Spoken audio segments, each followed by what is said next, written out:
The bullet missed Nora Calloway's head by 3 inches, splintering the wood frame of the general store behind her. And she did not scream because screaming had been trained out of her by 22 years of silence and survival in a household where every sound was measured, every emotion weighed and found wanting. She dropped the bolt of fabric she had been examining and fell to the dusty street, hands covering her head, heart pounding so hard she thought it might crack her ribs. The afternoon sun beat down mercilessly on Fort Stanton, New Mexico, in the summer of 1878, turning the air thick and heavy with heat and fear. Shouts erupted from every direction as gunfire cracked through the settlement, men running toward the bank where smoke billowed from the entrance, bandits on horseback thundering past with sacks of money clutched in their fists. Nora pressed herself against the wooden walkway, eyes squeezed shut, counting her breaths the way she had learned to do as a child when her father came home drunk and angry. 1, 2, 3. The shooting continued, bullets whizzing overhead, horses screaming, men cursing. 4, 5, 6. Someone grabbed her arm and she jerked, eyes flying open to see Mrs.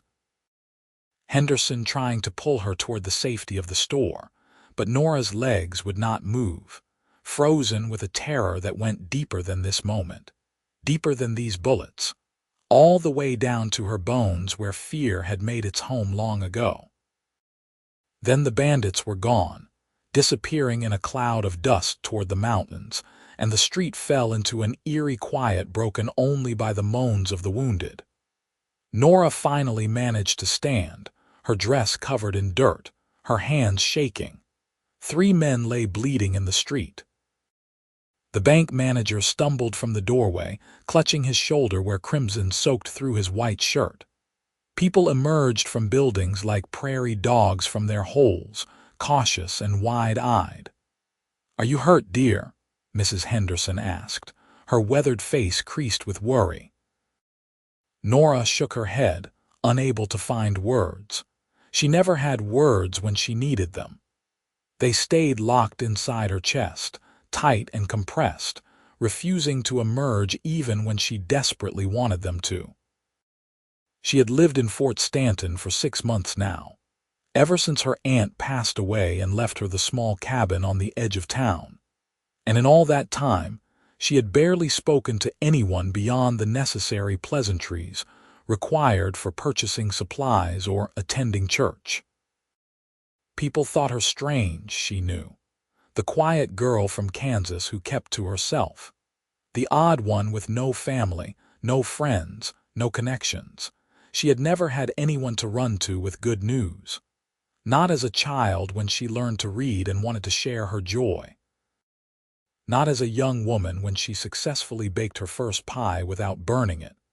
Not when she turned 18 and realized she was finally, legally free from her father's house.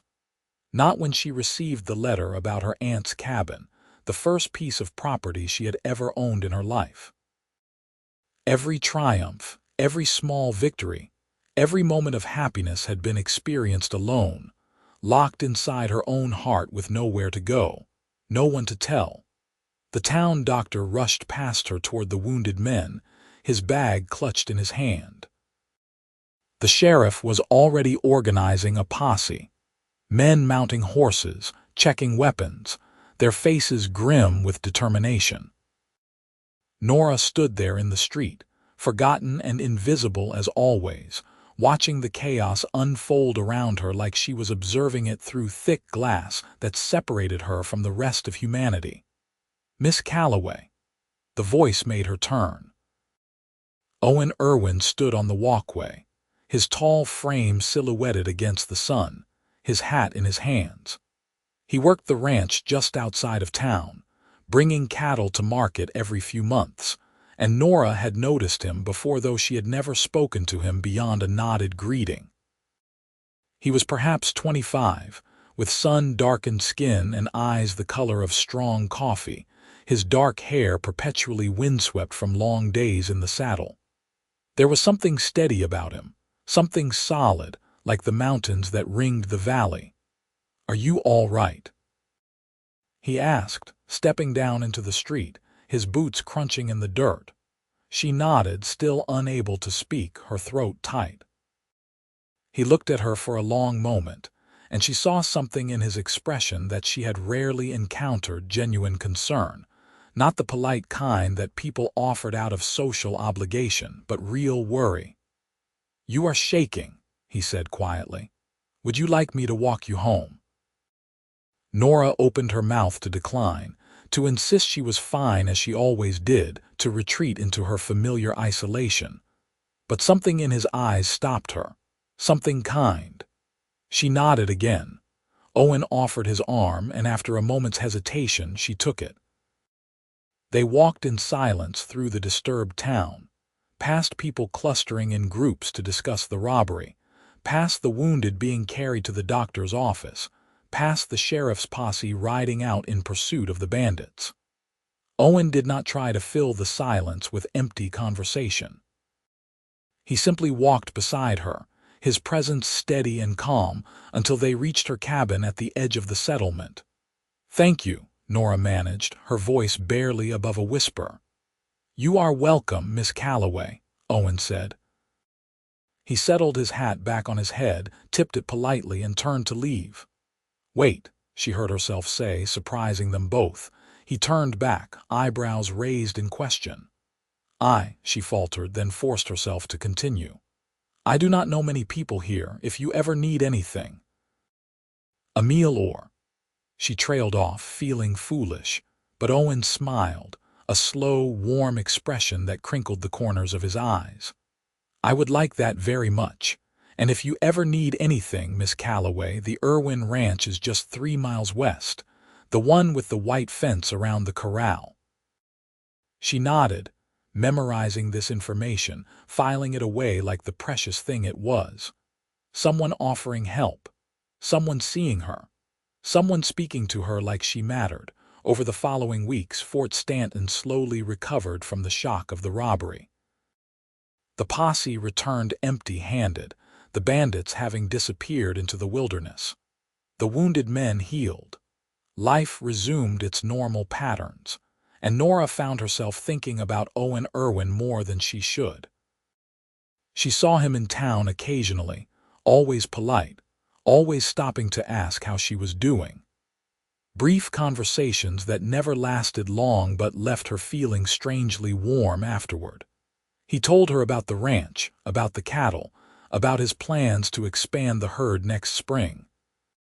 She found herself telling him small things too, about her garden, about the book she was reading, tiny fragments of her inner life that she had never shared with anyone before. One afternoon in late August, Nora was working in her garden when she unearthed something unexpected, a small metal box buried beneath the tomato plants. Her heart racing, she cleaned the dirt from it with shaking hands and pried it open.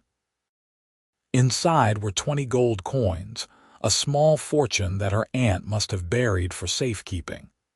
Nora sat back on her heels, staring at the money, her mind reeling with possibilities.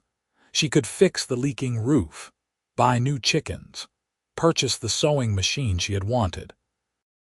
Maybe even expand her little cabin. Joy bubbled up inside her chest, bright and effervescent, and for the first time in her life, her immediate instinct was not to hold it in, to keep it secret, to celebrate alone. Instead, she found herself on her feet, still holding the box, walking quickly down the dusty road toward town. Her feet carried her past the church, past the general store, all the way to the stable where she knew Owen had mentioned he was picking up a new saddle today. He was there, examining leather goods with the proprietor when she burst through the door, breathless and flushed, still clutching the dirt-covered box. "Owen," she said, his first name falling from her lips naturally, though she had never used it before. "Owen, look what I found." He turned, surprise registering on his face, not at her discovery but at her presence, at the animation in her voice, at the way she had run to him. Run to him. She realized it even as she stood there, chest heaving from her hurried walk. She had good news and she had run to him with it. To him. The first person in her entire life she had ever wanted to share joy with. The realization must have shone on her face because his expression softened. He set down the saddle he had been examining and came to her, looking down at the box in her hands. "What did you find?" "Gold coins," she said, opening the box to show him. 20 of them, buried in my garden. My aunt must have hidden them." "Nora," he said, using her first name in return, and the sound of it in his voice made something flutter in her chest. "That is wonderful. You can do so much with that." "I know," she said, laughing, actually laughing, the sound strange and unfamiliar to her own ears. "I cannot believe it. I was just planting tomatoes and there it was." Owen smiled at her, not at the gold but at her happiness, at the light in her eyes. "I am glad you found it. And I am glad you came to tell me." She paused, the enormity of what she had done suddenly hitting her. "I do not know why I came here. You were the first person I thought of." "I am honored," he said simply, and she could tell he meant it. They stood there in the stable, surrounded by the smell of leather and hay, and something shifted between them. Some invisible line crossed. Some door opened. The stable owner coughed politely, reminding them of his presence, and they both stepped back, suddenly awkward. "I should go," Nora said, clutching the box to her chest. "I need to hide this properly." "Let me walk you home," Owen said. "That is a lot of money to be carrying around." She accepted, and they walked together through the afternoon heat, talking about what she might do with her newfound wealth. Owen had ideas, practical suggestions about investments and improvements, but he listened more than he spoke, drawing her out, making her talk in ways she never had before. By the time they reached her cabin, she had told him more in 30 minutes than she had told anyone in years. "Thank you," she said at her door, "for listening." "Thank you for sharing it with me," he replied. "It means more than you know." After he left, Nora sat in her cabin, still holding the box but thinking less about the gold and more about the fact that she had run to someone, had wanted to share, had felt that instinctive pull to find Owen and tell him her news. It was a new feeling, foreign and slightly frightening, but also wonderful in a way she could not quite articulate. The next Sunday after church, Owen approached her as she was leaving. "Miss Calloway, I was wondering if you might like to come out to the ranch sometime, see the operation. I could show you the cattle, the horses. My mother makes excellent lemonade." Nora felt her heart skip. An invitation. A real, genuine invitation. "I would like that," she said. "How about Wednesday afternoon? I could come fetch you around 2. "Yes," she said. "Wednesday would be perfect." She spent the next 3 days in a state of anxious anticipation, changing her dress 4 times on Wednesday morning, fixing her hair, wiping down her boots. When Owen arrived with a wagon, she was ready but nervous, her hands clasped tightly in her lap as they drove west toward his ranch. The Irwin spread was larger than she had expected, with a well-maintained house, a sturdy barn, and extensive corrals holding dozens of cattle. Owen's mother, Margaret, was a warm woman in her 50s who welcomed Nora like she was already family, sitting her down at the kitchen table and plying her with lemonade and fresh biscuits while asking about her life with genuine interest. "Owen has mentioned you several times," Margaret said with a knowing smile that made Nora blush. "Mother," Owen said, a warning note in his voice, but he was smiling too. After refreshments, Owen showed Nora around the ranch, introducing her to the horses, explaining his breeding program, pointing out the different sections of grazing land. She listened, fascinated not just by the information but by the passion in his voice when he talked about the work. This was a man who loved what he did, who took pride in it, who built something with his own hands and sweat. They climbed a small rise that overlooked the entire valley. The ranch spread out below them, Fort Stanton visible in the distance.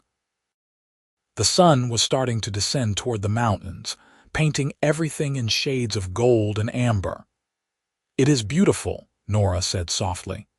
"It is," Owen agreed, but when she glanced at him, he was looking at her, not the landscape. Her breath caught. She had never been looked at like that before. Like she was something precious, something worth seeing. "Nora," he said, his voice low, "I hope I am not being too forward, but I would like to spend more time with you, get to know you better, if you would be amenable to that." "I would," she said, her heart hammering. "I would like that very much." "I know you are a private person," he continued. "I do not want to push, but I find myself thinking about you more than I probably should, wondering if you are well, if you need anything, hoping I will see you in town." "I think about you too," she admitted, the words coming easier than she expected. "When I found that gold, you were the only person I wanted to tell. I did not even think about it. I just knew I wanted to find you." Owen reached out slowly, giving her time to pull away if she wanted, and took her hand. His palm was rough with calluses, warm and solid. "I am glad you did. I hope you will keep doing that, sharing things with me, the good and the bad, whatever you need." "I have never had that before," she whispered. "Someone to run to with good news or bad news or any news at all." "You have it now," he said, "if you want it." "I do," she said, squeezing his hand. "I really do." They stood there on the rise as the sun sank lower, hands linked, the beginning of something precious forming between them. When Owen drove her home that evening, Nora felt different somehow. Lighter. Like a weight she had carried for so long was finally starting to lift. September brought cooler weather and a new rhythm to Nora's life. She saw Owen regularly now. Sometimes in town, sometimes at the ranch. Sometimes he would ride out to her cabin in the evening and they would sit on her small porch watching the stars emerge. They talked about everything and nothing, big dreams and small observations, painful pasts and hopeful futures. Nora learned that Owen's father had died 5 years ago, leaving him to run the ranch at just 20 years old. He had built it up from near bankruptcy through sheer determination and hard work. His mother had wanted him to sell, to move to a city, to find easier work, but he had loved the land too much to let it go. Nora told him things she had never told anyone. About her father's drinking, about her mother's death when she was 10, about the long, silent years in a house where love was never spoken and affection never shown. About learning to disappear, to be quiet, to need nothing from anyone. Owen listened without judgment, his presence steady and accepting, and Nora found herself unfurling like a flower that had been locked in darkness, finally finding sun. One evening in early October, as they sat on her porch watching the sunset paint the sky in brilliant oranges and pinks, Nora worked up the courage to ask something that had been on her mind. "Owen, why me?" He turned to look at her, confused. "What do you mean?" "There are other women in Fort Stanton, prettier women, women who talk more, who smile easier, who are not so strange and quiet. Why do you want to spend time with me?" Owen was quiet for a moment, considering his answer carefully. "Do you really want to know what I first noticed about you?" She nodded, bracing herself. "It was in church, about a month after you moved here. Reverend Parker was giving a sermon about loving your neighbor, and he told this story that was supposed to be funny, about a woman who burned a pie and tried to serve it to guests anyway. Everyone laughed. But you did not. You looked sad, like you knew what it felt like to try your best and fail and have people laugh at you for it, like you understood that woman's shame." Nora remembered that sermon, remembered that story, remembered the uncomfortable twist in her stomach as people chuckled. "I noticed you because you felt things deeply," Owen continued. because you did not laugh at someone's pain, even a made-up someone in a story. And then I kept noticing you. How you always held the door for Mrs. Henderson even though she never thanked you. How you left extra vegetables from your garden on the church steps for anyone who needed them. How you treated everyone with kindness even when they did not return it. You are not strange, Nora. You are genuine in a world full of people performing. And that is rarer and more valuable than being pretty or chatty. Tears pricked at Nora's eyes. No one had ever seen her so clearly before. No one had ever looked past the quiet exterior to the person underneath. I do not know what I did to deserve you, she said, her voice thick with emotion. You existed, Owen said simply. You were yourself. That was enough. He kissed her then, gentle and sweet, his hand cupping her face like she was made of something breakable and precious.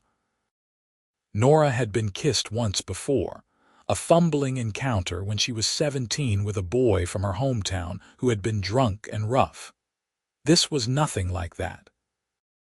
This was tender and questioning, asking permission even as it was given, and when they pulled apart, Nora was crying, overwhelmed by the sheer goodness of being loved like this. Sorry, she said, wiping at her eyes. I do not know why I am crying. Do not apologize, Owen said, brushing away a tear with his thumb. Cry all you need to. I am not going anywhere. As autumn deepened and the aspens in the mountains turned gold, Nora and Owen's relationship deepened too. She learned the shape of his character through 100 small moments. The way he always tipped his hat to everyone, regardless of their station. How he paid his ranch hands fair wages and made sure they had good housing. The gentle way he handled frightened horses, talking to them in low, soothing tones until they calmed. His patience with his mother, who sometimes repeated herself or fretted about things beyond anyone's control. The care he took with everything he did, from mending a fence to writing a letter. One afternoon in late October, Nora was baking bread when she heard rapid hoofbeats approaching her cabin. She looked out the window to see Owen riding hard, his horse lathered with sweat, his face urgent. Fear gripped her. Something was wrong. She ran outside just as he dismounted. What is it?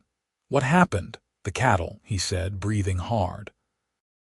We just got them settled in the north pasture for winter, and someone cut the fence last night. Half the herd scattered.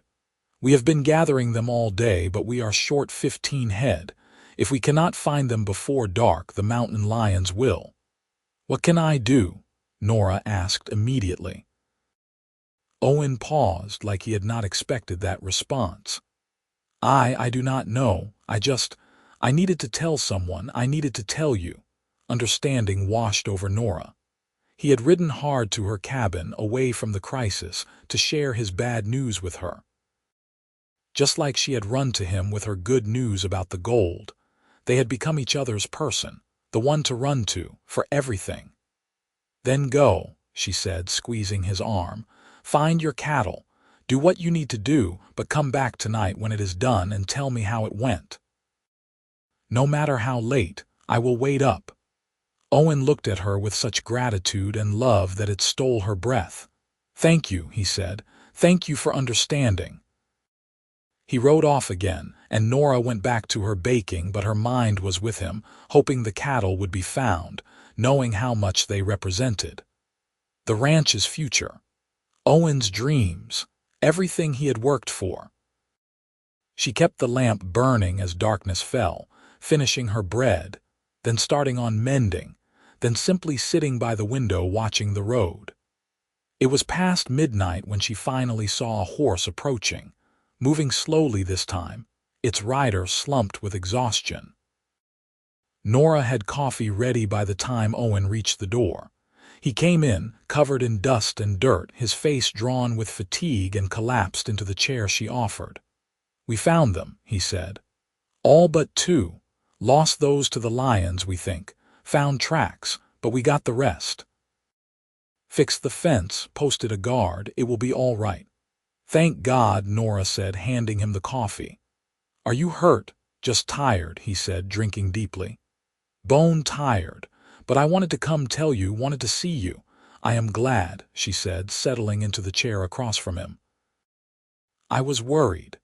They sat in comfortable silence while Owen drank his coffee and some of the tension drained from his shoulders. Then he said, "You know what kept me going out there?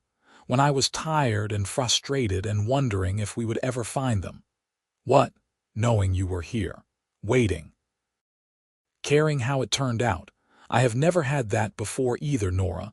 Someone who was just mine. Someone I could run to. We are a matched pair, you and I."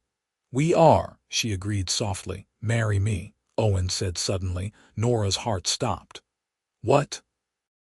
"I know it is fast," he said, setting down his coffee and leaning forward.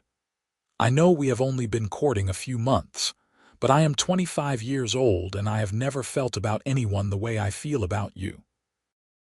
You are the first person I think of when I wake up and the last person I think of before I sleep. You are who I want to tell everything to. The good and the bad and the mundane. I want to build a life with you. I want you to be my wife, if you will have me." Nora stared at him, her mind reeling. Every logical part of her said it was too soon, too fast, too risky. But her heart, the heart that had been silent and locked away for so long, was screaming yes. "Yes," she whispered. "Yes, I will marry you." Owen stood and pulled her up into his arms, holding her so tightly she could barely breathe, and she did not care. She clung to him, this good man who had seen her, really seen her, and chosen her anyway. "I will be a good husband," he promised against her hair. "I will take care of you and listen to you and make sure you always have someone to run to."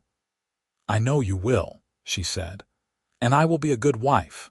I will support you and stand beside you and share everything with you." They kissed then, deep and promising, sealing their commitment to each other in the quiet of her cabin with only the lamp and the stars as witnesses. The wedding was planned for the first Saturday in November, giving them just 2 weeks to prepare. Margaret Irwin took charge with enthusiastic efficiency, helping Nora order fabric for a dress, arranging for the church, planning a small reception at the ranch. The women of Fort Stanton, who had mostly ignored Nora before, suddenly took an interest, offering advice and assistance and opinions she had not asked for. It was overwhelming, but whenever Nora felt anxious, she would find Owen and he would ground her with his calm presence, reminding her that the wedding was just one day. The marriage was what mattered. Nora used some of her gold coins to purchase fabric for a simple but beautiful cream-colored dress, to buy new boots, to order a cake from the bakery. She also bought Owen a gift, a new rifle with carved wooden stock, the kind he had admired in the general store months ago but never purchased for himself.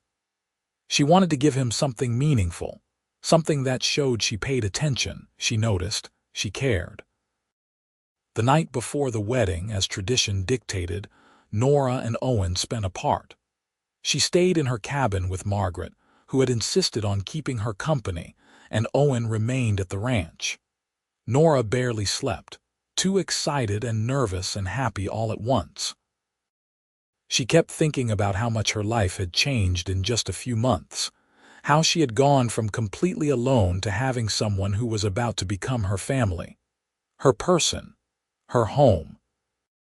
The morning of the wedding dawned clear and cold, a perfect November day with brilliant blue skies and crisp air. Margaret helped Nora dress, carefully buttoning up the back of her gown, arranging her dark hair into an elegant style with small white flowers woven through it. "You look beautiful, dear," Margaret said, tears in her eyes. "Owen is a lucky man." "I am the lucky one," Nora said, and meant it. The church was full when they arrived, more people than Nora had expected. The entire town, it seemed, come to witness the quiet girl and the rancher's son pledge their lives to each other. Nora felt a moment of panic at all the eyes on her, but then she saw Owen standing at the front of the church, looking impossibly handsome in his best suit, and everything else fell away. She walked down the aisle alone, having no father to give her away, and she preferred it that way. She was giving herself, her choice, her decision. When she reached Owen, he took her hands and looked at her like she was the only person in the world. Reverend Parker led them through the vows, and Nora spoke hers clearly, her voice not wavering, promising to love and honor and cherish this man for all her days.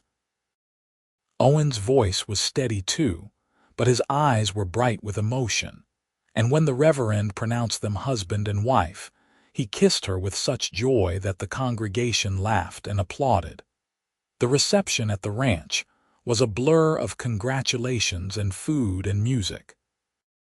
Someone had brought a fiddle, and there was dancing, and Owen spun Nora around the makeshift dance floor in the barn until she was breathless and laughing. She had never danced before, not really, and she was clumsy at first, but Owen was patient, guiding her through the steps, not caring when she trod on his feet. "Are you happy?" he asked as they swayed to a slower song. "Happier than I have ever been," she said honestly.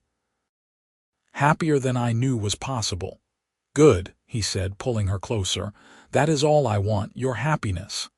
"Then you have it," she said, "all of it. It is yours."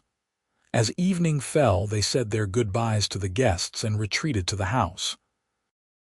Margaret had tactfully decided to spend the night with a friend in town, giving them privacy. Owen carried Nora over the threshold of what was now her home, setting her down gently in the front room. "Welcome home, Mrs. Irwin," he said. "Mrs. Irwin," she repeated, testing the name. "That will take some getting used to." "We have the rest of our lives," Owen said.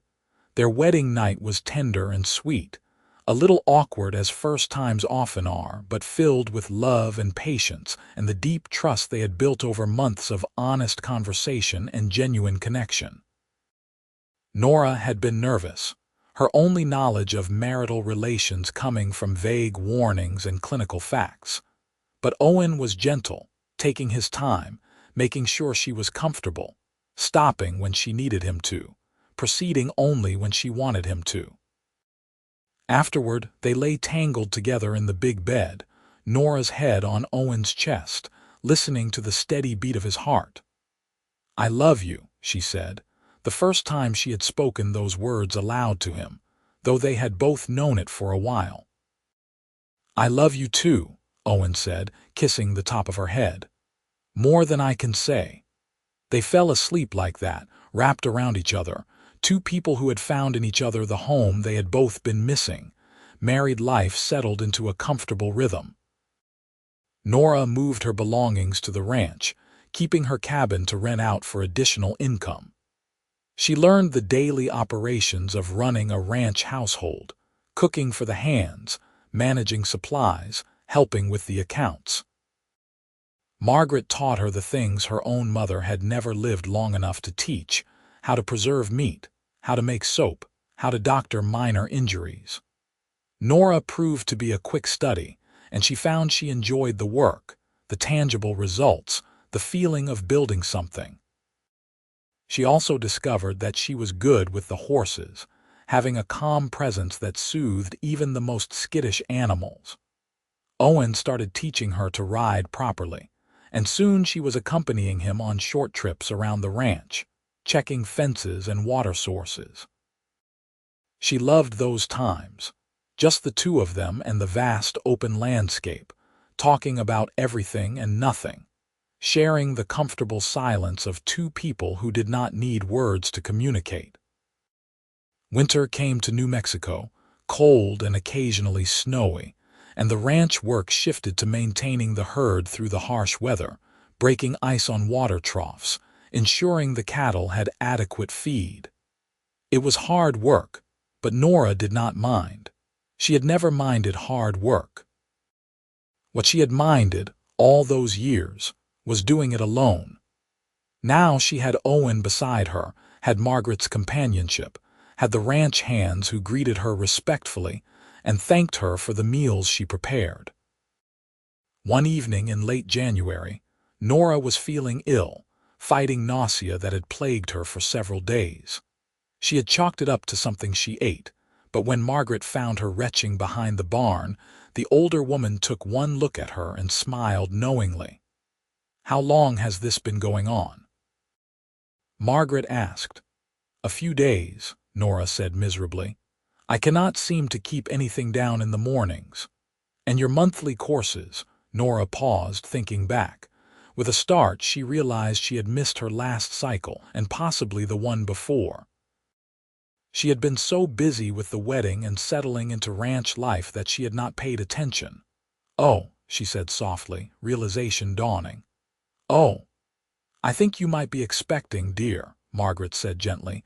Nora pressed a hand to her stomach, wonder and fear warring inside her. A baby. She might be carrying Owen's baby. The idea was overwhelming, terrifying, and absolutely wonderful all at once. "I need to see the doctor," Nora said. "To be sure." "Of course," Margaret said. "We can go into town tomorrow, but I have had 3 children of my own. I recognize the signs." That evening, Nora debated whether to tell Owen her suspicions or wait until she had confirmation from the doctor. But they had promised to share everything with each other, good news and bad, no secrets between them. So after dinner, when they were alone in their room, she took his hand and placed it on her still flat stomach. "I think there might be a baby," she said.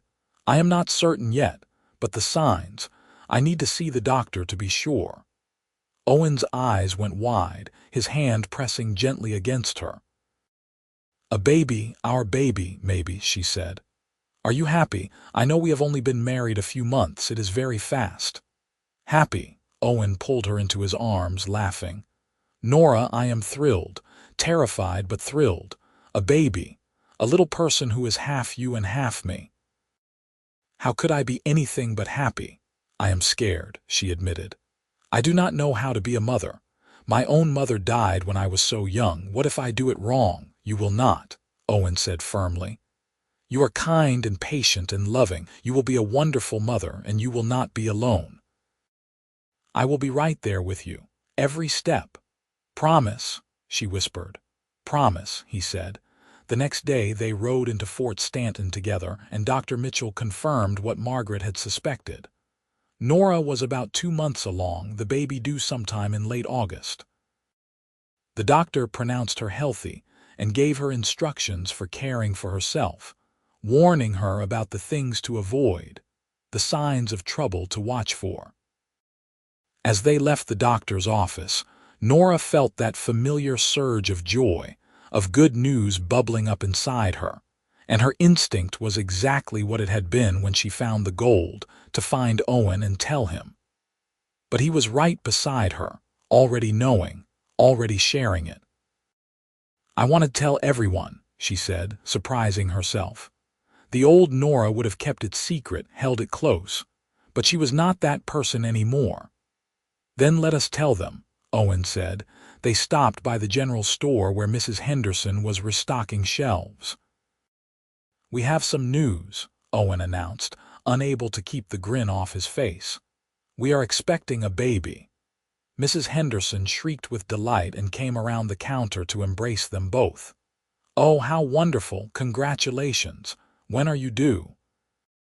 "Late August," Nora said, and saying it aloud made it feel more real. Word spread quickly through the small town, and by the time they made it back to the ranch, it seemed like everyone knew. The ranch hands congratulated them. Margaret cried happy tears and immediately started planning what changes needed to be made to the house to accommodate a nursery. And Nora felt wrapped in a warmth of community and belonging she had never experienced before. That night, lying in bed with Owen's hand resting protectively on her belly, Nora reflected on how much had changed in less than a year. She had gone from utterly alone to having a husband, a mother-in-law, a home, friends, and now a child on the way. The girl who had never had anyone to run to with good news now had someone who ran to her with his news too. They were building a life together, a family, a future. "Thank you," she whispered into the darkness. "For what?" Owen asked sleepily. "For seeing me, for choosing me, for giving me this life. Thank you for letting me," he said, "for trusting me, for opening up. I know how hard that was for you." "It was the best thing I ever did," she said. Spring brought new life to the ranch, calves being born, colts taking their first wobbly steps, flowers blooming across the valley. Nora's belly grew round with their child, and she found pregnancy suited her. After the first few months of nausea passed, she felt strong and energetic, helping around the ranch as much as Owen would allow, though he had become almost comically protective, not wanting her to overexert herself. "I am pregnant, not made of glass," she would remind him when he tried to carry things for her or insisted she rest. "I know," he would say, "but you are carrying precious cargo. Both of you are precious to me." In May, a traveling photographer came through Fort Stanton, and Owen insisted they have a portrait made. Nora was self-conscious about her swollen belly, but Owen wanted to capture this moment, this time in their lives. The photograph showed them standing together, Owen's arm around Nora's waist, her hand resting on her stomach, both of them looking at the camera with expressions of quiet happiness. When they received the finished portrait a few weeks later, Nora stared at it in wonder. She barely recognized herself. The woman in the photograph looked content, loved, at peace. So different from the frightened, lonely girl she had been. Summer heat descended on New Mexico, making the final weeks of Nora's pregnancy uncomfortable. She was huge now, her belly so round she could barely see her feet, her back aching constantly, her sleep interrupted by the baby's movements and her own difficulty finding a comfortable position. But she did not complain. This discomfort was temporary, and the result would be worth it. Owen was attentive, bringing her cold water, fanning her when the heat became too much, rubbing her sore back. He talked to the baby too, pressing his face to her belly and telling stories about the ranch, about the horses, about all the things they would do together when the little one arrived. "What if the baby does not like me?" Nora asked one evening, voicing a fear that had been growing as her due date approached. "Impossible," Owen said. "This baby is going to love you because you are its mother and because you are you. You are going to be wonderful, Nora. Stop doubting yourself." "I just want to do it right," she said. "To give our child what I never had, love and security and someone to run to with good news." "You will," Owen assured her. "We will. Together." On the morning of August 23rd, Nora woke before dawn with a strange cramping in her lower back. She lay still for a while, wondering if this was it, if labor was beginning. The cramping came and went in waves, gradually growing stronger, and by the time the sun rose, she was certain. "Owen," she said, shaking his shoulder, "it is time." He was instantly awake, jumping out of bed, pulling on his clothes in a rush. "Time, the baby. Now, should I get the doctor? Do you need anything? Are you all right?" Despite the pain, Nora laughed. "Calm down, we have time. The pain's just started." "But yes, you should send someone for the doctor and fetch your mother. This is going to take a while." Owen nodded, clearly trying to hold himself together, and rushed out. Within an hour, the house was full of activity. Dr. Mitchell arrived, as did Margaret and several women from town who had experience with birthing. They took over the bedroom, shooing Owen out despite his protests, and Nora was left in the capable hands of the other women. Labor was long and hard, the pain unlike anything Nora had experienced. There were moments when she thought she could not do it, could not endure another contraction, but Margaret held her hand and wiped her forehead and told her she was doing beautifully. Dr. Mitchell monitored the baby's progress, assuring her everything was proceeding normally. And through the closed door, she could hear Owen pacing in the hallway, could hear him calling out encouragement, and that helped more than anything. As afternoon turned to evening, the pains intensified, coming faster and harder, and Dr. Mitchell told her it was time to push. Nora bore down with everything she had, gritting her teeth, following the doctor's instructions. And after what felt like an eternity but was probably only 30 minutes, she heard the most beautiful sound in the world. A baby's cry, loud and indignant. "It is a girl," Dr. Mitchell announced, holding up a red-faced, squalling infant. A healthy baby girl. Tears streamed down Nora's face as they cleaned the baby and wrapped her in a blanket and placed her in Nora's arms. She was perfect, tiny and wrinkled and absolutely perfect, with a shock of dark hair and eyes that seemed to already be focusing on Nora's face. "Hello," Nora whispered. "Hello, little one. I am your mother." The door burst open and Owen rushed in, unable to wait any longer. He stopped short when he saw them, his wife and his daughter, and his face crumpled with emotion. He came to the bedside, looking down at the baby with wonder. "A daughter," he said, his voice choked. "We have a daughter, Nora." "We do," she said, smiling through her tears. "Do you want to hold her?" Owen nodded, unable to speak, and Nora carefully transferred the baby to his arms. He held her like she was made of spun glass, staring down at her tiny face, and Nora watched her strong, capable husband fall completely in love with someone new. "She needs a name," Margaret said from the corner of the room. Nora and Owen had discussed names but had not settled on anything definite. Now, looking at their daughter, Nora knew what felt right. "Rose," she said. "Rose Margaret Irwin, after both our mothers." Owen looked up, his eyes shining. "Perfect. Rose. Hello, Rose. I am your father, and I love you more than you will ever know." The next weeks were a blur of sleepless nights and constant feedings and learning how to care for a tiny human who depended on them for everything. It was exhausting and overwhelming, and the best thing Nora had ever done. Rose was a good baby, fussy sometimes but generally content, and Nora marveled at every little thing, her tiny fingers, her soft hair, the way she would quiet when Nora sang to her. Owen was a devoted father, taking turns walking Rose when she cried at night, changing her diapers without complaint, talking to her constantly even though she could not understand the words. Nora would find him sometimes just sitting with Rose, holding her against his chest, staring at her with such love it made Nora's heart ache. One afternoon in September, when Rose was about 3 weeks old, Nora was nursing her in the rocking chair by the window when Owen came in from working outside. He was covered in dust and sweat, but he came over and kissed Nora's forehead before looking down at their nursing daughter. "I have news," he said, barely containing his excitement. "What?"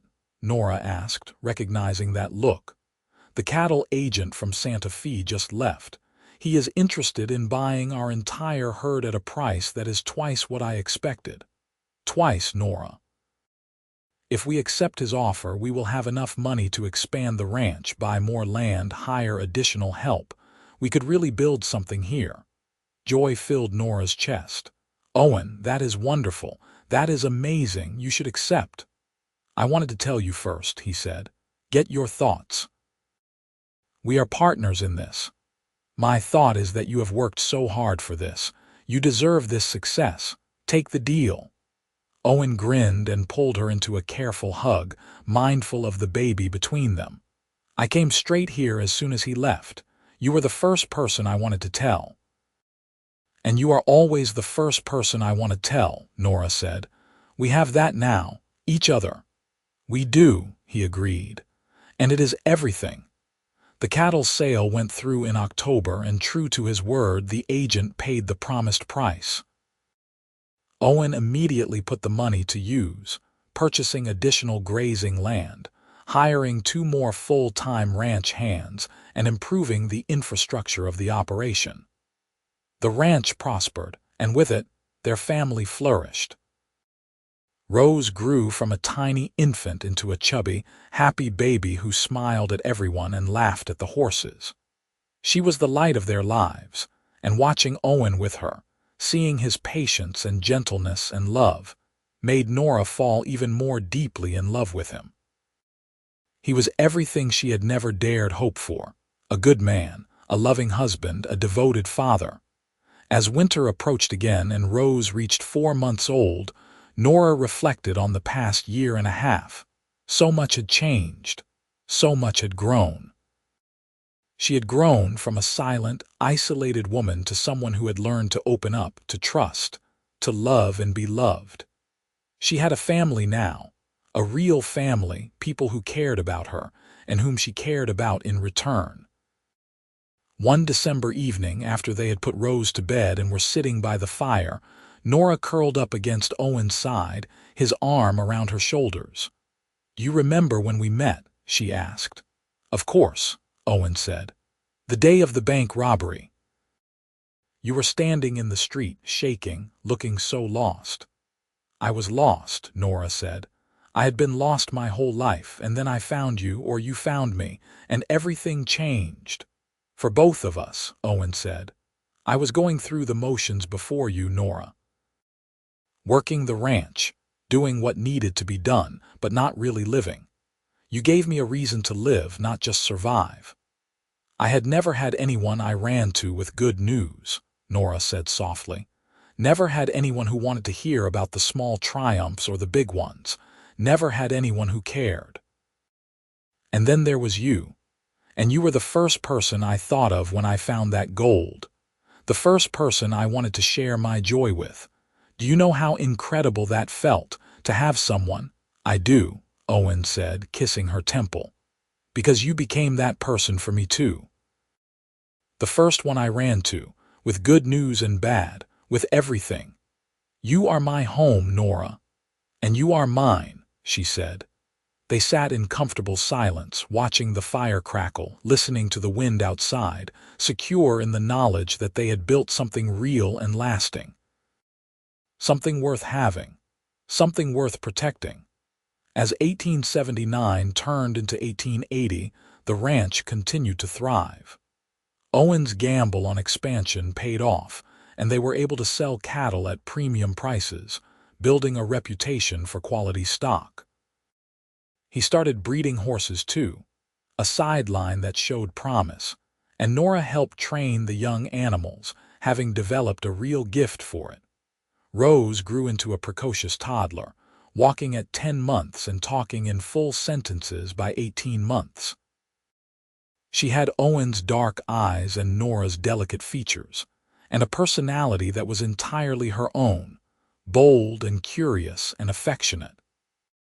She followed Owen around the ranch like a duckling, wanting to help with everything, and he indulged her, giving her small tasks appropriate for her age, teaching her about the animals and the land.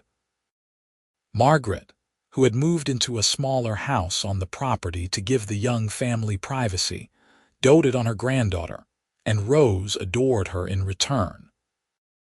The older woman's health had started to decline slightly. Nothing serious but the natural slowing that came with age, and having Rose to care for seemed to invigorate her. In the spring of 1880, Nora discovered she was pregnant again. The news filled her with the same joy and apprehension as the first time, though now at least she knew what to expect. Owen was thrilled, hoping for a son this time, though he insisted he would be equally happy with another daughter. "I just want a healthy baby and a healthy wife," he said. "The rest is details." This pregnancy was easier than the first, perhaps because Nora knew what to expect, or perhaps because she was too busy chasing after an active toddler to focus on discomfort. Rose was excited about becoming a big sister, though Nora was not sure she really understood what that meant. The baby, a boy they named Samuel Owen Irwin, arrived in November of 1880, a few weeks early but healthy and strong. Rose was fascinated by her baby brother, wanting to help with everything, bringing him toys, singing to him in her off-key toddler voice. Nora watched her children with a heart so full it felt like it might burst. She had created this. With Owen, she had created this beautiful family. Life settled into a new rhythm with two children. It was busy and chaotic and exhausting, but Nora had never been happier. She had purpose and meaning and love, so much love it overwhelmed her sometimes. Owen continued to be an involved father, helping with both children, never considering it beneath him to change a diaper or warm a bottle. They were a team in everything, parenting, running the ranch, building their life together.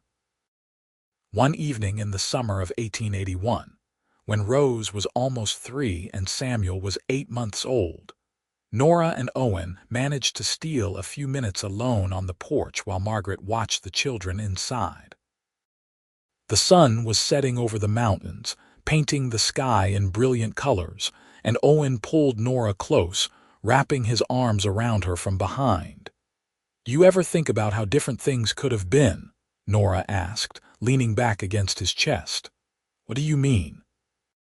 "If the bank robbery had not happened that day, if you had not walked me home, if we had never really talked, I could still be alone in that cabin, isolated and lonely, never knowing what this felt like." "But that is not what happened," Owen said. "We did meet. We did talk. We built this together." "I know," Nora said. Sometimes I cannot believe how lucky I am, how much my life has changed, from having no one to having everything." "You deserved this," Owen said firmly. "You deserve to be loved and valued and cherished." "I am glad I get to be the one who does that, but Nora, you were always worthy of it, even before me." Nora turned in his arms to face him.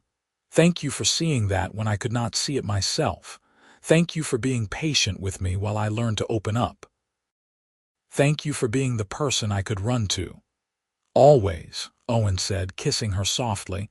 "I will always be that person for you, and you will always be that person for me. That is what we promised each other." "And we keep our promises," Nora said. "We do," Owen agreed. The years flowed by like water, each one bringing its own joys and challenges. Rose started school in Fort Stanton, proving to be a bright student who loved reading. Samuel grew into a rowdy boy who wanted to be just like his father, following Owen everywhere, begging to ride the horses and help with the cattle. In 1883, Nora gave birth to their third child, another girl they named Clara, and their family felt complete. The ranch prospered beyond Owen's wildest dreams. They expanded several more times, eventually owning over 1,000 acres and running hundreds of head of cattle. They built a larger house to accommodate their growing family, though Nora insisted on keeping it comfortable and homey rather than ostentatious. Money was no longer a concern, but neither of them forgot their more modest beginnings, and they were generous with their community, donating to the church, helping neighbors in need, employing as many local people as they could. Margaret passed away peacefully in her sleep in the winter of 1885, and they mourned her deeply. She had been a wonderful mother and grandmother, and Nora felt the loss acutely. But she took comfort in knowing that Margaret had lived to see her grandchildren, had died knowing Owen was happy and well settled, had been loved and valued until the end. Fort Stanton grew too, from a rough frontier settlement into a proper town with a school, a library, several churches, and even a small hospital. Nora became involved in community efforts, using her position and resources to improve life for everyone. She helped start a lending library, organized charity efforts for struggling families, and became known as someone who would quietly help anyone in need. The shy, silent girl who had arrived in Fort Stanton in 1878 was now a respected member of the community, known for her kindness and generosity. But the core of her life remained her family. Owen and the children were everything to her, and she never took for granted the miracle of having people who loved her, who wanted to hear about her day, who shared their lives with her.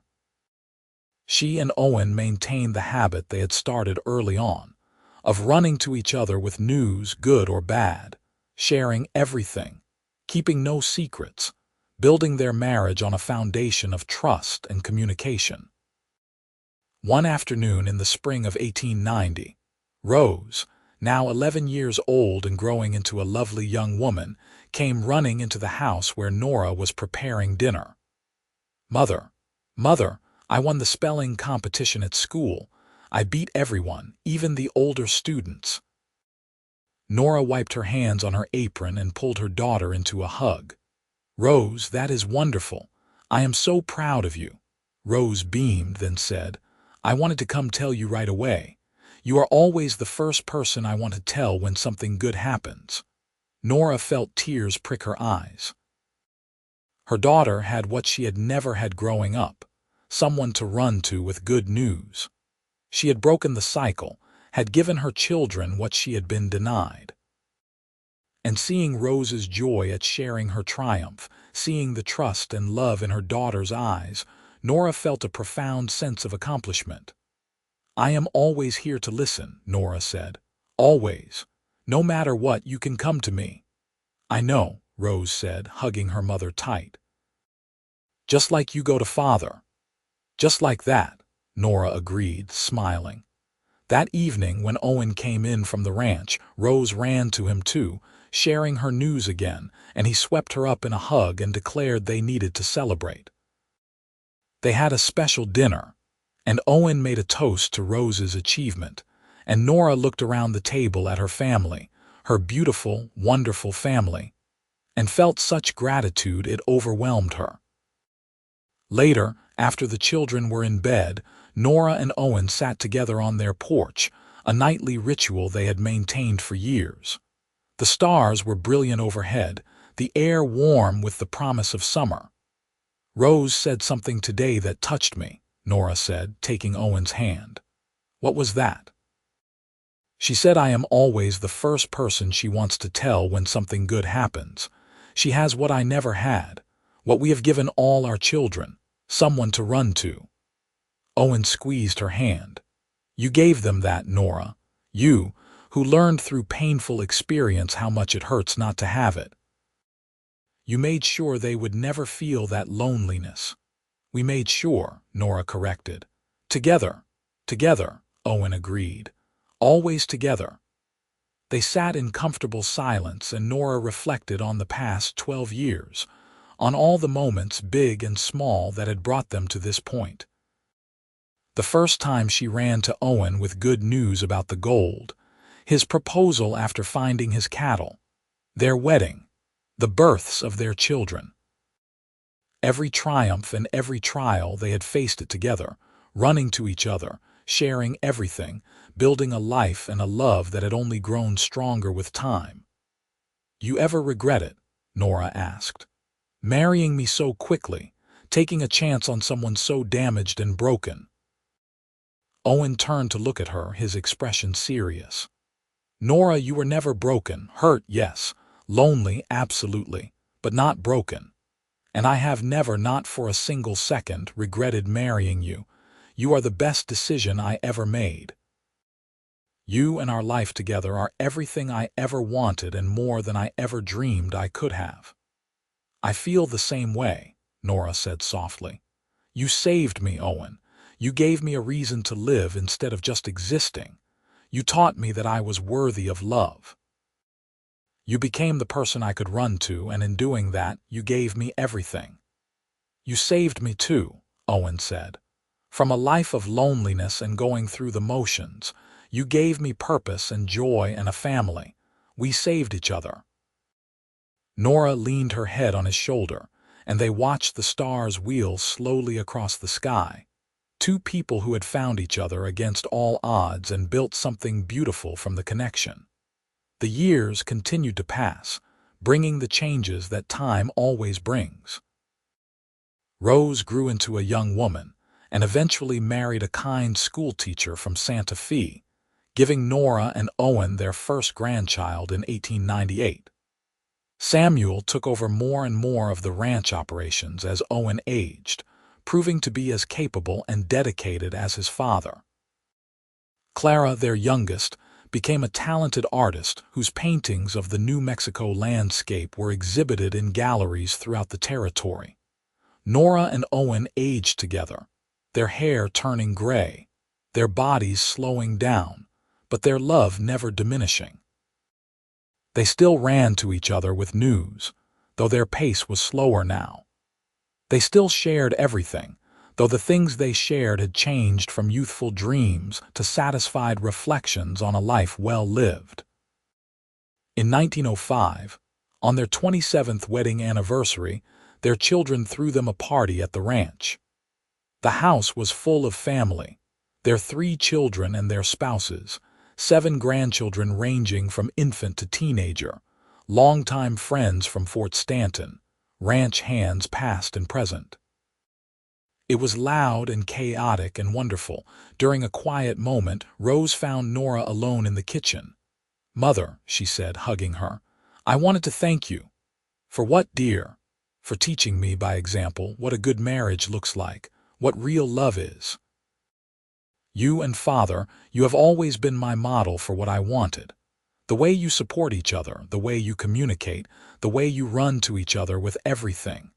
That is what I have tried to build with Thomas."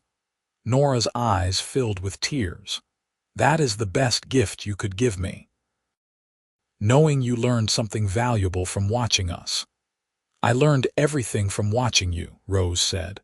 "How to be strong and kind, how to be a good mother, how to love and be loved. You gave me all of that." They hugged tightly, mother and daughter, and Nora felt the cycle completing. She had been given love by Owen, had learned to receive it and give it, had passed that knowledge to her children, who were now passing it to their own. The loneliness that had defined her early life felt like a distant memory, belonging to a different person entirely. That evening, as the party wound down and the grandchildren were put to bed in various rooms throughout the house, Nora and Owen escaped to their porch once more. It was November, chilly but not yet cold, and Owen draped a blanket around Nora's shoulders before settling beside her. 27 years, Nora said wonderingly. "Can you believe it?" "Some days it feels like we just met," Owen said. "Other days I cannot remember life before you." "I cannot remember life before you," Nora said. "Or rather, I can, but it feels like it happened to someone else. That lonely, silent girl in the cabin, she is not me anymore." "She is still part of you," Owen said. "She is the foundation that makes you appreciate what you have now. Her pain makes your joy sweeter." "Perhaps," Nora allowed, "but I am glad I am not her anymore. I am glad I found you. I am glad I learned to run to someone with good news." "And bad news," Owen reminded her. "We have weathered storms together too." "We have," Nora agreed. They had faced droughts that threatened the ranch, illness that swept through the family, the heartbreak of Margaret's death, the normal struggles of raising children and running a business. But they had faced all of it together, never alone, always running to each other. "I want you to know," Owen said seriously, "that being married to you has been the greatest privilege of my life. Every day, even the hard ones, I have been grateful that you chose me, that you let me be your person." "And you have been mine," Nora said, taking his hand. "My person, my home, my heart. Everything good in my life flows from you." "From us," Owen corrected. "We built this together." "We did," Nora agreed, squeezing his hand. They sat together on the porch as they had done thousands of times before, comfortable in their silence, secure in their love, surrounded by the life they had created. Inside the house, their family slept, multiple generations under one roof, all of them connected by the love that Nora and Owen had nurtured and grown over nearly 3 decades. As the years advanced into the new century, Nora and Owen gradually stepped back from the day-to-day operations of the ranch, allowing Samuel and his wife to take over while they enjoyed a slower pace of life. They spent their days tending a garden, playing with grandchildren, reading, and simply enjoying each other's company. The urgency of youth had passed, replaced by the contentment of age and the satisfaction of a life well lived. Nora sometimes thought about the woman she had been, the girl who arrived in Fort Stanton with nothing but a cabin and a lifetime of loneliness. She thought about how afraid she had been of connection, how difficult it had been to open up, to trust, to love. And she marveled at how far she had come, at the courage it had taken to let Owen in, at the rewards that courage had brought. She had learned that love was not something to be feared but embraced, that vulnerability was not weakness but strength, that sharing your joy did not diminish it but multiplied it, that running to someone with good news created a bond that could withstand anything life threw at you. On a warm summer evening in 1912, Nora and Owen sat on their porch watching the sunset. They were in their 60s now, their bodies marked by age but their spirits still strong. The ranch spread out before them, prosperous and well-maintained, a testament to decades of hard work. Their children and grandchildren visited regularly, filling the house with noise and laughter and life. "I have been thinking," Nora said, breaking the comfortable silence. "About what?" Owen asked. "About how everything started, with me finding that gold and running to tell you, running to you without thinking, just instinct. That was the moment I knew you were different, that we were different." "I remember," Owen said. "You burst into that stable, all excited and breathless, and you looked so happy, so alive. It was beautiful." "You were the first person I ever ran to with good news," Nora said, "and you have been that person ever since. For 34 years you have been the one I run to, with everything. You changed my life, Owen. You gave me a life." "And you gave me one," Owen said. "A real one, full of love and meaning and purpose. We gave each other a life, Nora. That is what we did." She leaned over and kissed him, soft and sweet, a kiss that held 34 years of love and trust and partnership. When they pulled apart, both of them were smiling. "I love you," Nora said. "I will love you until the day I die and probably beyond." "I love you too," Owen said. "More than words can say. You are my everything, Nora. My wife, my partner, my best friend, my home. Everything." As the sun sank below the mountains and the first stars began to appear, they sat together in the gathering darkness, hands linked, hearts full. Two people who had found each other in a dusty frontier town and built a love that had lasted a lifetime. Two people who had learned that having someone to run to with good news and bad news and all the news in between was one of life's greatest treasures. Inside the house, a grandchild laughed at something. A door closed. Life continued, the life they had built together, the family they had created, the legacy they were leaving. And Nora felt at peace, completely and utterly at peace, knowing that she had lived fully and loved deeply and been loved in return. The years continued to pass gently. Nora and Owen celebrated their 40th wedding anniversary in 1918, surrounded by an even larger family as more great-grandchildren joined the clan. They had become the patriarch and matriarch of a thriving dynasty, their ranch one of the most successful in the territory, their family known for integrity and kindness. In the spring of 1920, Owen fell ill with pneumonia. At 70 years old, his body struggled to fight off the infection, and for several terrifying weeks, Nora thought she might lose him. She sat by his bedside day and night, holding his hand, talking to him, refusing to let go. The doctor was pessimistic, but Nora would not accept defeat. "You cannot leave me," she whispered to him during one long night when his breathing was labored and his fever high. "You are the person I run to. I need you. Please, Owen, please fight." Whether it was her words, his own determination, or simple luck, Owen began to improve. Slowly, gradually, he fought his way back from the brink, and by early summer he was recovered enough to sit on the porch again, weak but alive. "You scared me," Nora said as they sat together, Owen wrapped in blankets despite the warm weather. "I scared myself," Owen admitted, "but I heard you. Every word you said, and I knew I could not leave you, not yet, not when we still have time left." "How much time do you think we have?" Nora asked, a question she had never voiced before. "I do not know," Owen said honestly. "A year, 5 years, 10 if we are lucky. But however much time we have, I want to spend it just like this, with you, talking and sitting and being together." "That sounds perfect," Nora said. They did have more time, blessed years that they treasured more because they knew how fragile life was. They celebrated their 50th wedding anniversary in 1928, a grand affair that brought family from across the region.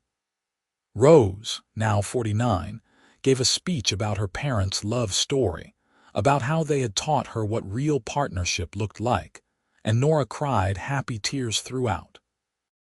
50 years, Owen said that night when they were finally alone. "Half a century of loving you. And being loved by you," Nora added. "It has been the greatest gift of my life." "Mine too," Owen said.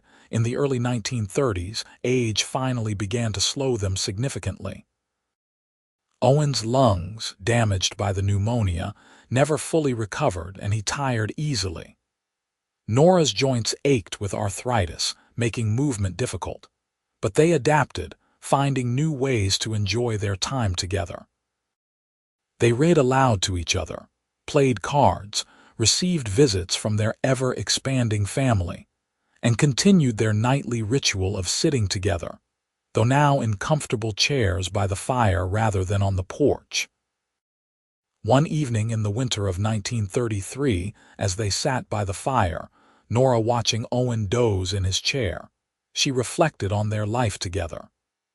55 years of marriage, 3 children, 14 grandchildren, 23 great-grandchildren at last count. A successful ranch that would continue for generations. A love that had never wavered, never diminished, only grown deeper and richer with time. She thought about the moment that started it all, the day she found gold in her garden and ran to tell Owen. How natural it had felt, how right, to want to share her joy with him. And how that simple act had been the first thread in a tapestry of shared moments that had woven their lives together into something beautiful and strong. Owen opened his eyes and caught her watching him. "What are you thinking about?" he asked, his voice rough with age. "You," she said. "Us. Everything we have built together." "It has been quite a life, has it not?" Owen said. "The best life," Nora agreed. "Better than I ever dreamed was possible. Do you remember what you told me once?" Owen asked. "That you had never had anyone to run to with good news before me." "I remember," Nora said. "You gave me that too," Owen said. "I did not fully realize it at the time, but I had never had that either. Someone who genuinely cared about my triumphs and struggles. Someone who celebrated with me and mourned with me and just was there, present and caring and mine. You gave me that, Nora, the gift of being seen and known and loved exactly as I was." "We gave that to each other," Nora said, reaching for his hand. "We created something together that neither of us had before. A home, a family, a partnership, love." "Love," Owen repeated softly. "Yes, above all else, love." They sat in comfortable silence, hands linked, the fire crackling softly. Outside, snow was falling gently, blanketing the ranch in white. Inside, they were warm and safe and together, as they had been for 55 years, as they would be for whatever time remained. Owen passed away peacefully in his sleep in the spring of 1935, at the age of 82. Nora woke to find him gone, his hand still in hers, his face peaceful. She did not cry at first, too shocked, too numb. But later, surrounded by her children and grandchildren, she wept for the loss of the man who had been her everything for over half a century. The funeral was the largest Fort Stanton had ever seen. Hundreds of people coming to pay their respects to a man who had been respected and loved by all who knew him. Nora sat through it in a daze, accepting condolences, listening to stories about Owen's kindness and integrity, feeling the hole his absence left in her heart. In the days and weeks that followed, Nora struggled. For 55 years, Owen had been her first thought in the morning and her last thought at night. He had been the person she ran to with everything, good news and bad, mundane observations and profound thoughts. Without him, she felt adrift, alone in a way she had not felt since before they met. But she was not alone, not really. Her children surrounded her with love and support. Her grandchildren visited constantly, sharing their lives with her, asking for her wisdom and stories. And slowly, painfully, Nora learned to live without Owen's physical presence while keeping his memory alive in her heart. She found comfort in the life they had built together, the family they had created, the love they had shared. Every time a grandchild ran to her with good news, she saw the legacy she and Owen had left.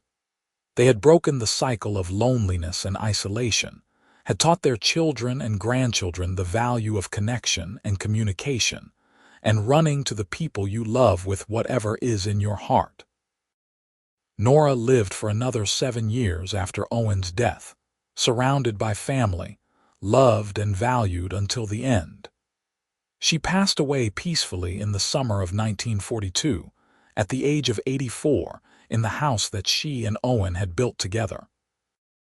Her children were with her, holding her hands, telling her they loved her, and her last words were of Owen. "I am coming, my love," she whispered. "I have good news to share." And then she was gone, joining the man who had been her person, her home, her heart for 57 years. They were buried side by side in the Fort Stanton cemetery, their headstones bearing simple inscriptions that told the story of 2 lives lived in love and partnership. The ranch continued for generations, run by their descendants, a testament to what 2 people could build when they chose to face life together. And the story of Nora and Owen became family legend, told to each new generation, a reminder of the power of love, the importance of partnership, and the precious gift of having someone to run to with good news, with bad news, with everything, because that person is your home, your heart, your everything. Their great-great-grandchildren still gather at the ranch every summer, sitting on the porch where Nora and Owen spent countless evenings, looking out at the land they loved, and telling stories of the woman who had never had anyone to run to with good news, until she found a cowboy who became the first person she always ran to, and how that simple gift of connection created a legacy of love that would endure for generations to come.